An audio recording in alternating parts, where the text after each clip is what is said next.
Enterprise risk management.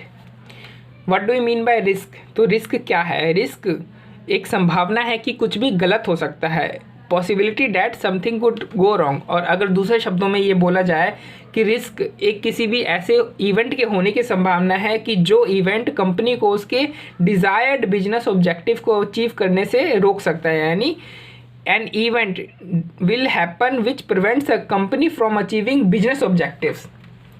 Dynamic business environment, आज का जो बिजनेस है वो एक डायनेमिक एनवायरनमेंट में ऑपरेट करता है।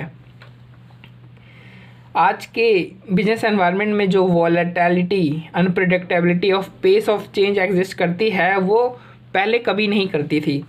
और रीज़न फॉर डायनेमिक एनवायरनमेंट, और इस जो डायनेमिक एनवायरनमेंट है इसका कारण क्या है? आज का एनवायरनमेंट, बिजनेस एनवायरनमेंट जो इतना डायनेमिक हो गया है, इसका कारण क्या है? इसका कारण है globalisation, use of technology, new regulatory requirements. क्योंकि ये सारी चीज़ें पहले नहीं होती थी, पहले ग्लोबलाइजेशन इतना नहीं था, पहले टेक्नोलॉजी का यूज़ नहीं होता था, पहले लेबर का यूज़ होता था और इतने ज़्यादा रेगुलेटरी रिक्वायरमेंट भी नहीं थे। लेकिन आज ग्लोबलाइजेशन हो गया, टेक्नोलॉजी का यूज़ बढ़ गया, रेगुलेटरी रिक्वायरमेंट हो गया, जिसके कारण जो एनवायरनमेंट है बहुत ज़्यादा डायनेमिक हो गया है।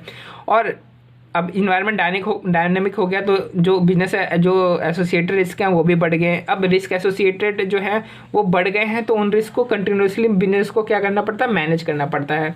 और उसी तरीके के कुछ रिस्क के यहाँ पे एग्जांपल दे रखे हैं, जैसे मार्केट रिस्क हो गया, रेगुलेटरी एंड कंप्लायंस रिस्क हो गया, बिजनेस पार्टनर रिस्क हो गया, टेक्नोलॉजी एंड सिक्योरिटी रिस्क हो गया, प्रोडक्ट और project risk, operational risk, credit risk, environmental risk और फाइनेंशियल रिपोर्टिंग रिस्क। तो इन सबको याद करने के लिए कहानी है कि एक मार्केट में एक प्रोडक्ट लाते हैं जिसकी टेक्नोलॉजी से एनवायरमेंटल रिस्क बढ़ जाते हैं, तो गवर्नमेंट कंप्लायंस बढ़ा देती है। इसको लेकर बिजनेस पार्टनर्स आपस में मीटिंग करते हैं कि अब फाइनेंशियल रिपोर्टिंग ज़्यादा करनी पड़ेगी। तो मार्केट से मार्केट रिस्क, फिर प्रोडक्ट से प्रोडक्ट और प्रोजेक्ट रिस्क, फिर टेक्नोलॉजी से technology and security risk, environmental risk तो है ही एनवायरमेंटल रिस्क, कंप्लायंस से regulatory and compliance risk, business partner से business partner risk, financial reporting से फाइनेंशियल रिपोर्टिंग रिस्क।